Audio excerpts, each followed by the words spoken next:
What is up, guys? Welcome back to another episode of Ryan Meyer's Expeditions. Today we've got Britt here, we've got Sam. We are going spearfishing. We're going to one of these really cool spots that we like a lot. Again, we gotta walk to it. It's a solid hike. That's why I got the backpack here. Get off the beaten path. Whatever you can do, get off that beaten path a little bit and you'll find a lot more fish, guaranteed. I'm gonna go and I'm gonna really try and film the girls today. Turns out this was a terrible idea. Hoping to definitely do a catch and cook right down here on the rocks with some kole and the 3-prong. So we'll see, we'll take you along. Stay tuned. How you guys doing? So good. Best day of my life. You okay, Sam and Graham? The lava rock walking goddess.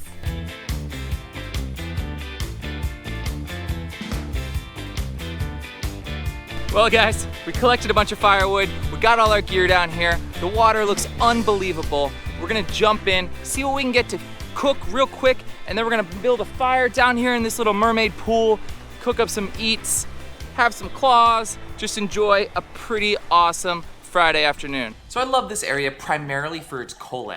You know, it's pretty tough to find them in any kind of quantity or size anywhere on the Kona side of the island. So I love this area to go and be able to pick up kole right there and then cook them right there on the cliff. So that was the goal of today. As soon as I jumped in the water, I was on fire. It was like I could not miss. I still had that kind of crappy pole spear I'd been using, but regardless, I was picking up kole left and right. It's really incredible the difference on where you are and then how spooky these things are. When you get off that beaten path just a little bit, when you walk just a little bit further than everybody else, you come across these fish populations that are just not as afraid of you. And this is really true, guys, for anywhere that you are diving. It does not matter if you're at the most popular spot on the island, just swim a little bit further or walk just a little bit further before you get in, away from people. And that's the same principle that goes for diving deep too. You'll see later in this video me hunting moo, and you'll see the difference between a moo that lives in 50, 60 feet of water and a moo that lives out in like 110 feet of water.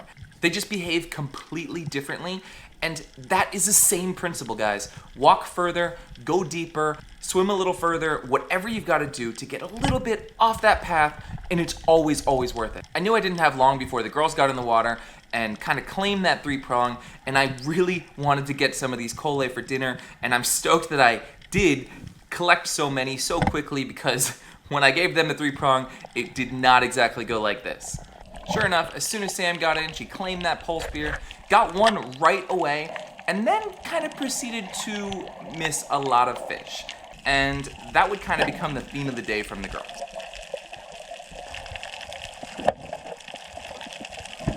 Now we were running out of time, and I knew that we really needed fish to fry beside that really cool pool before the sun went completely down. So I grabbed that pole spear back and I decided to go after these king kole.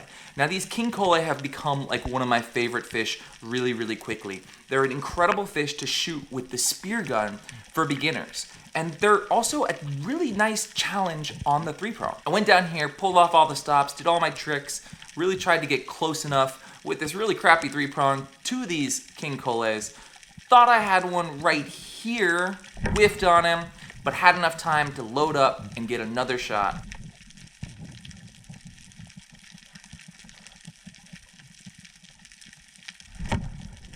I was stoked, thought I had one here right in the jaw and didn't hurt any meat, and then he just did this little flip and got away. You ready to hit something this time or what? Okay, you know where those black ones are, right? Yeah. Sam will dive first and then you'll go next. Looking for those black king kole. We decided to ditch the 3-prong and really go after some food. Again, we're running out of time quickly, and I've got this new little gun here. I don't think you guys have seen this one yet, but this is a Rob Allen Carbon 70 roller, and I freaking love this gun for these king koles. It's such a great beginner gun, such a great beginner fish. You do not need a load assist for it at all, but all I can do is point at the fish. I cannot make you hit them. You can see how awesome Britt's diving is here. She's actually a free diver, she's not a spear fisherman. So there is definitely a little bit of gap there to bridge between those two sports. They have a lot in common, but they're definitely not the same. It takes a certain type of hunter to turn your freediving skills into your spearfishing skills. Now they definitely will help and carry over. You can see how comfortable she is in the water, how nice her diving is, how quickly she can grasp the concept of going to the bottom and waiting patiently for those fish to come close.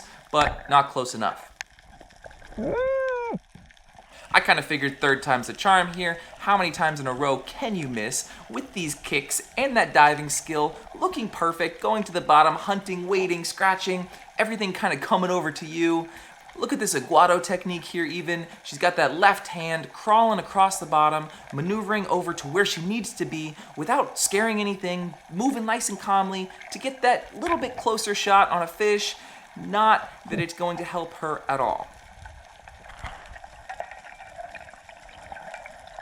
So after the king cole disaster, it was time to get some fish and get back to the rocks to cook them up. So I did a dive out here in like 60 feet. I've got the big gun, should be a mood killer, and I'm really looking for one of these things to fry up on the pan when we get back to the rocks. Now you can see that school up there. There's a whole school. They're like medium-sized moo, but they're hanging way off the bottom. And they want absolutely nothing to do with me. No matter what I do down here, they don't want to come over. They're not interested in me at all. And I always have this problem with the moo in like 30 to 60 feet of water. They're just difficult fish. I don't know if it's because they see a lot of people or they're just a lot more wary when they're shallow, but I want you to really pay attention to the difference in how these moo behave and how the moo behave in the next couple clips. So Sam went down, gave that same pile of moo a try. You can see how nice her dives are. She does not like when I follow her down with the camera. That's why I'm not down there with her. She's always blaming me for scaring the fish. So I stayed up here on the top and I tried to film her, but you can see she goes down to the bottom, she posts up, she's not moving her head, she's looking really, really freaking good down there. But again, it does not matter because those 40 to 60 foot moo are just freaking difficult. So as usual with any situation, when I'm really looking for fish, I just go out a little deeper. And I was super lucky here to have good freediver Britt and my girlfriend Sam, who I dive with more than probably anybody else on the planet, there to watch me so I can really push it and go a little deeper. I think this dive was like 105, 110 feet. It was a pretty good one. I'm gonna play this whole entire dive straight through for you and kind of break down what I do at different times. Right now, I'm obviously kicking down towards the bottom. I've got to overcome that positive buoyancy of my wetsuit. And then once I get a little bit lower and I get into that sink phase and I can start to really see the bottom, I'll do those spins. And I'm really looking for anything unusual. I'm looking for a place to hide, or I'm looking for a pile of moo, and then I'll kind of tuck in, find my spot. You can see it's a little sandy there. I'll find a little spot for my left hand to sit. I like to usually hold on to something solid with my left hand and kind of be able to prop myself up a little bit so that I'm nice and comfy on the bottom. Now pay attention to the moo. Look at the difference. I'm not doing anything fancy down here. I mean, I've got a little bit of a hiding spot, but they do not care. They want to come over and see what the heck I am, what I am doing. They're not afraid of me at all. I'm able to sit down there, pick out the biggest one in the school, take my time, really see if anything else is gonna come through, really wait for that uku, see what's going on. I pick out the fish I want, and what I'm always doing right now is I'm finding a place for that left hand so that when I want to give my little launch off of there, I can launch with that left hand, close the distance, and then take the shot. Worked out perfectly this time. I managed to get a solid shot on this fish and then head back towards the surface.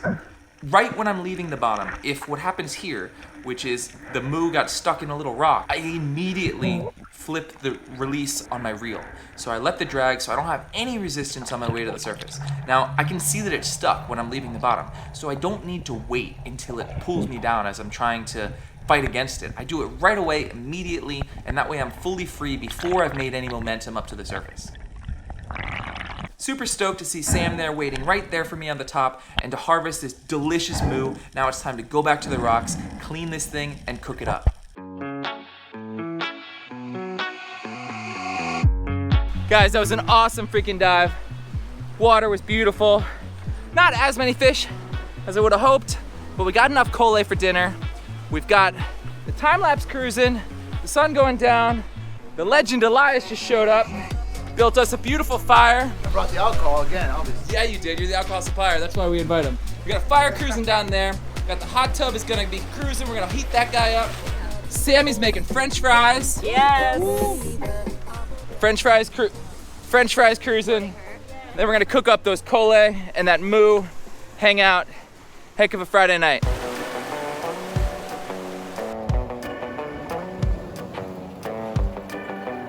Guys, this is pretty hard to beat.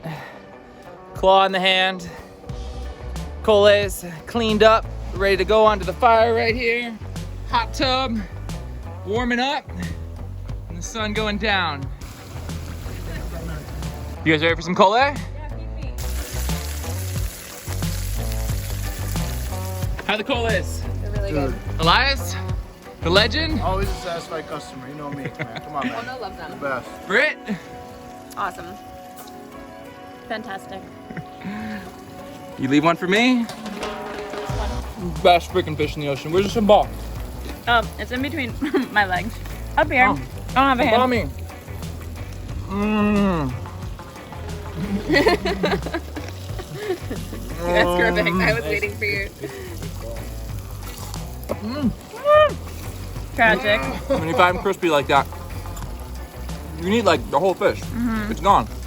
I know, I ate the whole, like, all the bones and everything. It's gone. That's so freaking cool.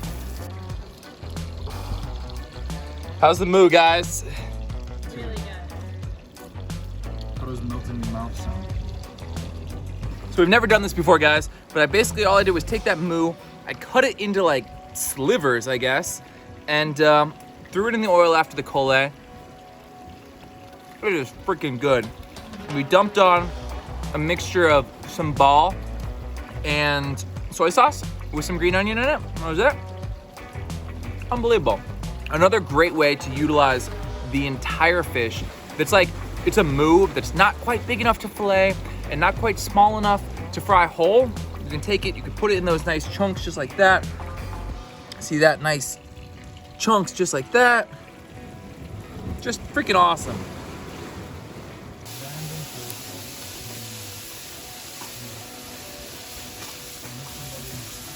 What do you got there, Sammy? French fries! I've always wanted to do this. Sam, how is it? They're perfect. Are they perfect? Uh-huh. Are they like McDonald's? Yes, they are. So Sam is a French fry queen. Connoisseur. Connoisseur, okay, I'm sorry. French fry connoisseur. Really good. I'm happy. Better or worse than the last batch? They're better. Guys, we are in paradise. We just feasted. Now we have French fries, which apparently this is our new skill, Sam. French fries on the side of the cliff. Are we going in the hot tub tonight?